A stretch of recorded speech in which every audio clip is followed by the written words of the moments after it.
Isibikelo ndibulise kwinkokheli zemanyano zonke ezikhoyo apha nabantwana abancinci, omama, abazali notata ngegama lenkosi yethu uYesu Kristu. Amen. Amen. Nale mini yam yokugqibela yokujongana nani ebusweni ndingemkanga kuba ndimkile kodwa ndimke kuba ndimkile kuba kukho efuneka ndikwenzile.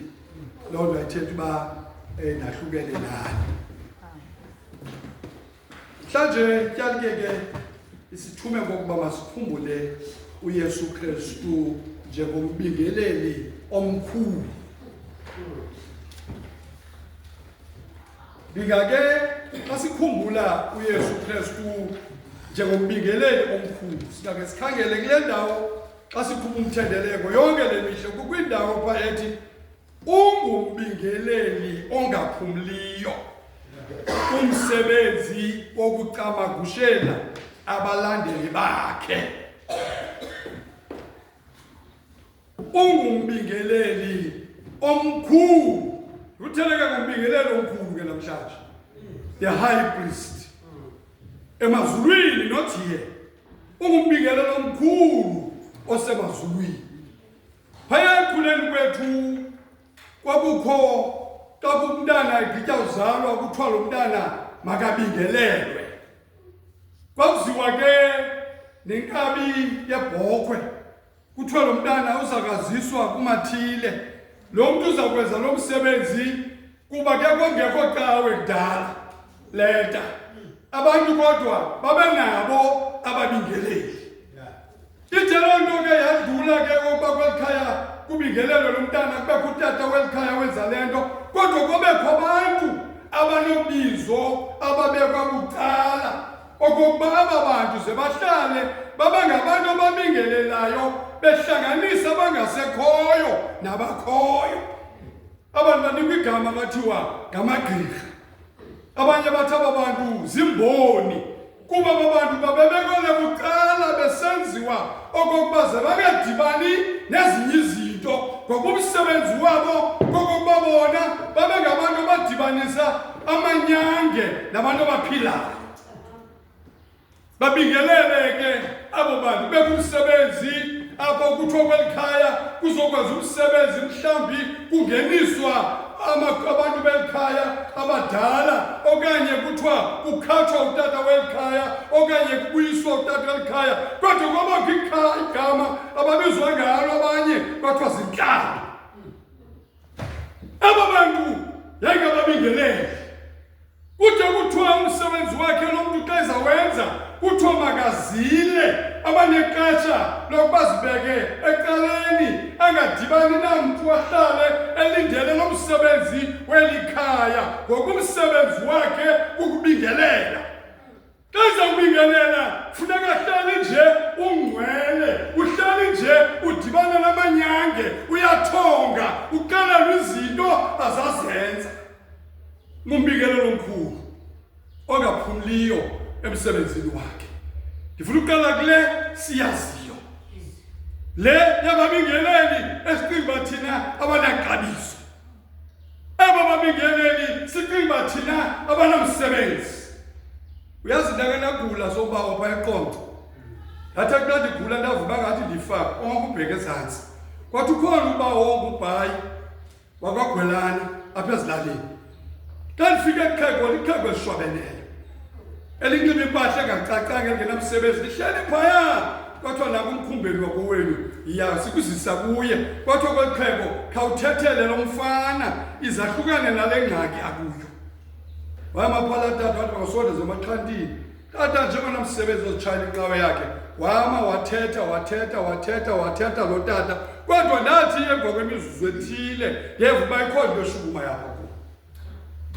Ndathathwa apho ndagoduka, ndiphilile, ndiphiliswa ngamazwi aphuma kulo tata, ngoba lo tata kwathi kanti ungumbingeleli kumaxhanda kowethu camako. Sikalapho ke thina udibana nababingeleli.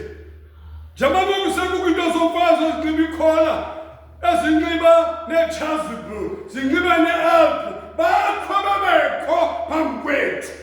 Bebingelana njalo nje baphile abantu. Yafika iBhayibhile. Yafika iBhayibhile yasiphathela oludidi lababingeleli. Oludidi lababingeleli kubumalwele kwisifundo sokuqala sanamhlanje. Ludidi athi kathetha ngalo umbhali wathi uThixo kuMoses, sondeza umkhulu wakho uAaron. Sondeza umntakwenu uAaron. Uthi ke ngoku kuye, uzuthi ke ngoku uAaron lokumsondeza, uthi makuqokelelwe amatye, akrolwe amagama abantu, abekwa pha kuye, aqhinelwa pha kuye, asondezwe ententeni kuba kwangekho cawe kukho intente.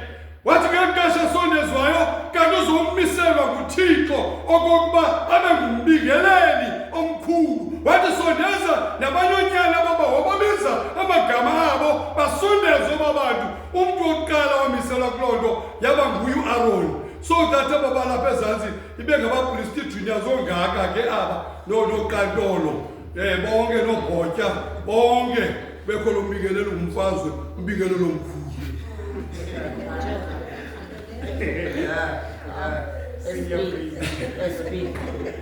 Wasondezwa ke uAaroni waba yi-high priest.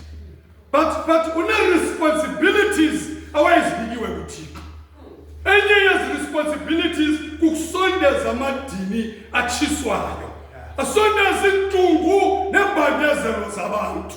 Kuqale kushelwe izono zabantu abathe baphambuka endleleni kaThixo.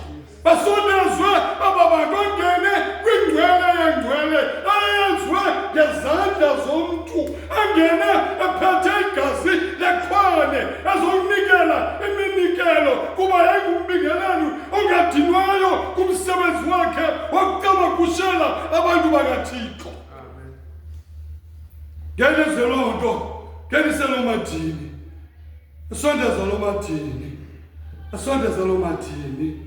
Kukho kwela culo amaxhwele abikwayo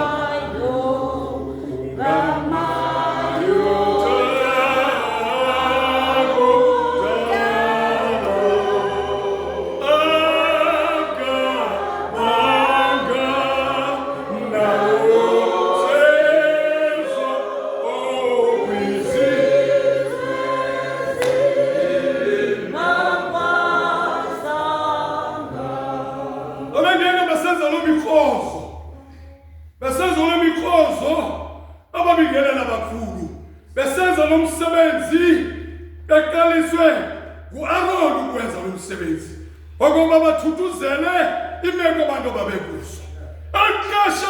Lixesha kwakukho ibhokhwe ekukusothwa kube kwizandla phezu kwayo, ithululwa ibheke entlango kwazazele, ithwele intlungu nembandezelo zabantu bakwaSirayeli. Senza loo nto umbingeleli omkhulu ehlala etempileni ephulaphule ingoma ezivunyayo konyana bakaKora xa bedumisa kwidumiso 84 besithi ayakuthandeka kwezinto zakho Yehova Thixo wemikhosi. Behlala apho bedumisa ababingeleli bengasuki ababingeleli ekaleni kwesibingelelo. Ehleli ngamaxesha onke benyusa amadini anyukayo khona ukuze kubekho uxolo phakathi koThixo naphakathi komntu. Ababingeleli beTestamente endala bavelile ababingeleli babaninzi, emva ngaba ababingeleli bakhulu ke uYesu Kristu azodibana naye xa esiye eJerusalem. Fika amadoda aneendebe ezingaka emlindile uYesu ehlele etempileni. Conobeza ukuhamba uze kuhle wego. Emlindile ababingeleli bakhulu, bamlindile uYesu kuba bahleli kule ndawo beqala ukwenza amadini babingeleli. Isimanga nengxaki sabo babingeleli babezitya iigusha ezityatyisiweyo, babezithathela kubo zonke izinto ezingathi ngamaqithiqithi, balibala okokuba bathunywe nguThixo. Wafika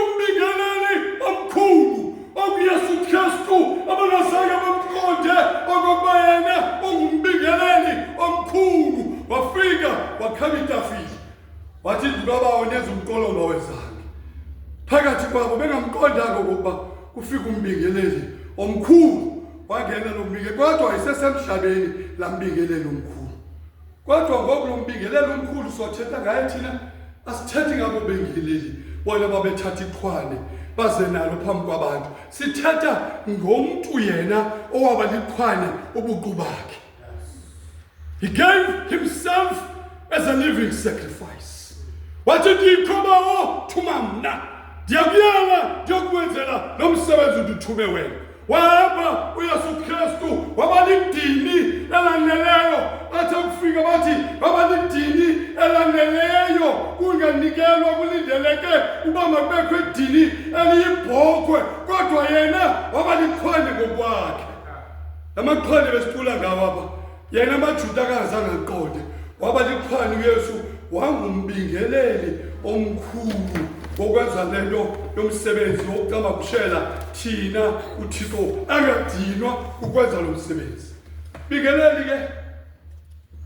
Mbingeleli ke sawuva kule veki zayo xa sobeka ababingeleli bayintoni umbingeleli kodwa into endiyazi yenza ithetha inye umbingeleli akadinwa kumsebenzi wokubingelela abantu bakaThixo kusebusuku kukusasa kusemini umbingeleli akadinwa because uYesu Kristu ungumbingeleli ongadinwayo. Iofisi uThixo anikeza wona uYesu zazintathu. Jesus Christ was a king, a priest and a prophet. All these things, all three of them sasihlanganiswe kuyo. Kodwa today Thomas sithethe ngale inye yoba ngumbingeleli omkhulu ongadinwayo. Bayathi abanye abantu athi umuntu ndidiniwe ngaba bantu. Umbingeleli akadinwa ngabantu. Abantu bona bangadinwa umbingeleli omkhulu. Kodwa umbingeleli omkhulu, umbingeleli omezinyaweni zikaYesu Kristu akadinwa. Uyama kule ndawo athi noba kuyabanda noba kushushu funeka kucama kushela abantu bakaThixo. A priest is not a celebrity. A priest is there to pray for himself first, so that he's able to pray for other people. Ndithi kubafundisi mna xa ngingcola nabo ndithi umpriest ufana nefish ehlele emanzini. Immediately iphuma emanzini iyafa ifish. Umbingeleli uqala ngaye. Always pray for himself so that akathi uyadina umsebenzi wokunyusa amadini. Amadini engumthendeleko kuphela kodwa singxaki nebhandezelo zabantu. Siyakwazi uba kule ndawo sibeka izandla phezu kwabantu kanti sithatha ingxaki zabo sizizise kuthi. Singalala ebusuku uvuqa kanjalo zingalo kanti zezanto zikaSisilulu usithathele kubo. Bingeleli ke onguYesu Kristu ngumbingeleli who's always there for us. Whether we come to church or not come, he prays for us. Whether we receive communion or we don't, but he prays for us. Sisinde ezintweni ezininzi uve kuthiwa ubani ebegaxeleke engozini usindile kanti uYesu is still praying for that person. Christ prays for us whether we love him or hate him, but he continues to pray for us. But abantu babe nengoma bayiculayo ethi kanti uYesu yandibona kanti lila jalo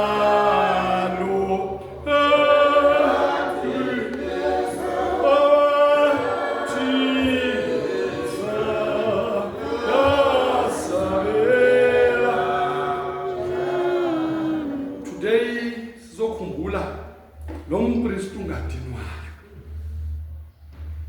Kuthiwa ke ngoku akangenake phethe ingqayi yegazi.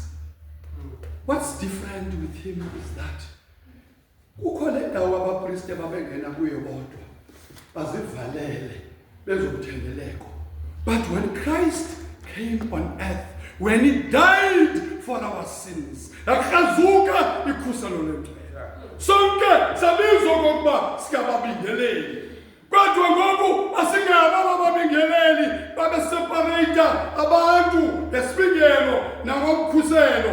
Kodwa thina sikababingeleli ngoba sonke siphalazelwe ligazi lakhe. sajikwa sezonyana nentombi zakhe. Sonke sikababingeleli kule ndawo. Sikababingeleli yaba kuhlukube kubekho umuntu kuthiwa khawuthandaze uMambani athi andikwazi uthandaza. Because sonke sikababingeleli apha. Nina nithandazela thina. Thina sithandazela nina. Sibizela kwababingeleli sonke. Xa sinyusela amadini loo nto iTopia yayitshintsha letafile yomthendeleko. Ngoba kudala sasizela abantu ngomva. Sibenzele umthendeleko sibazele ngomva. Kodwa ngoku kuba sonke sikababingeleli ngokutsha ngokwendlela yombingeleli omkhulu onguKristu. Saguqula itafile sajonga ebantwini kuba sonke sinyusa kunye amadini. Kuba umnye umuntu othe wangena engcwele uYesu Kristu inkosi yethu. Yakrazuka ikhuselo. There was no more segregation. There was no more apartheid. Kube khona ababhetere kwabanye. Sonke saba ngabantu bakaThixo. Abangoku ekuthiwa nina nenziwe nabangabantu bakaThixo. Ngokuba nonke uthe wakrazula ingcwele khona ukuze sonke sizokufumana uzuko lwakhe. Sokhunjuzwa loo nto ke namhlanje umbingeleli omkhulu kangaka. Loo nto sithi xa sithi kule prayer book yethu sithi thina ke ngoku sime ububingeleli bukaKristu. Ababethu ububingeleli bakhe. Uyabuthatha ububingeleli bakhe nakaliphi ixesha. Sakudlalisa ngabo emkenabo. Kushaka ikhoba lo muntu ebezigqibele ngombingeleli. Kanti akasemanga emanyathelweni inkosi yethu uYesu Kristu. Namhlanje sokhunjuzwa loo nto uba xa silapha njena sikababingeleli. Sakudala into enye ngamaxesha onke. Babingeleli bayathandaziswa. Lo ubingeleli ukudikile funeka uthandazele. Uthi Thixo uyandidika umfazi. Kodwa Thixo nje bendidike kangaka umfazi. Ayikho indawo nomsabuyo zamzisabuwe. Naswe kuthiwa kubefundisi, ngoba umfundisi uziva ngoku lost, ubeqonda ulumkile ubizo funeka athi Thixo sendilapha ke. Andakwasaya kwenye indawo. So ndenza le nto ufuna ndibe yiyo. Sikuloo ke yokokuba sonke silapha nje asimelanga ukudinwa.